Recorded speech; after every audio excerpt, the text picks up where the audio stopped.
Nakahanap ng panibagong tahanan ng isang inabandonang batang Pinay na walang mga braso at binti. Ang kanyang mga magulang ngayon, isang mag-asawa mula sa Amerika na buong puso siyang tinanggap, minahal at inaruga. Ang kanilang kwento sa balitang hatid ni Mav Gonzalez.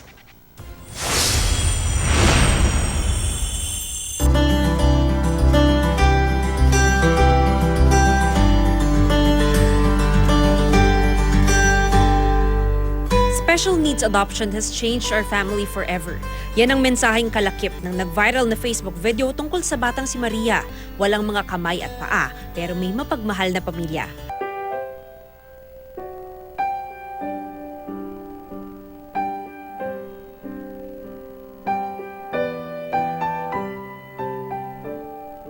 October 7, 2015, ang pinakamasayang araw para sa mag-asawang Amerikanong sina Adrian at Jason Stewart. Sa unang pagkakataon kasi, nakita nila ng personal ang nooy 6 na buwang gulang pa lang na si Maria.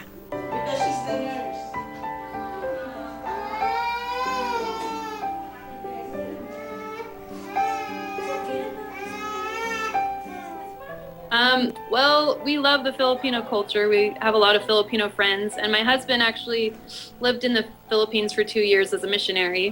Ipinanganak si Maria na walang mga kamay at paa at nasa pangangalaga ng isang shelter sa Cavite.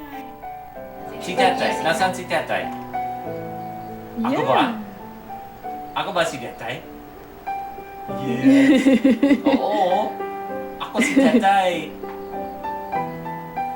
Yeah? Yes.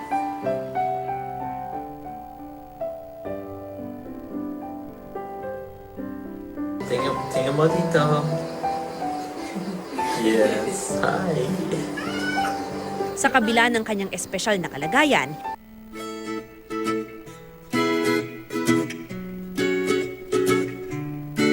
hindi nag-atubili ang mag-asawang sina Adrian at Jason para buksan ang kanilang tahanan sa bata.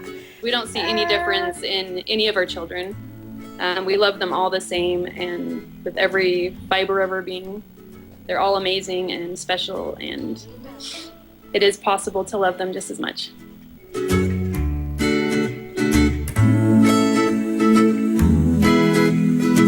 Dalawang taon matapos nilang ampunin si Maria, ito na siya ngayon.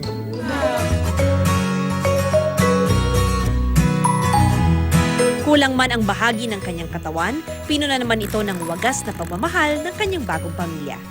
Mav Gonzalez, GMA News.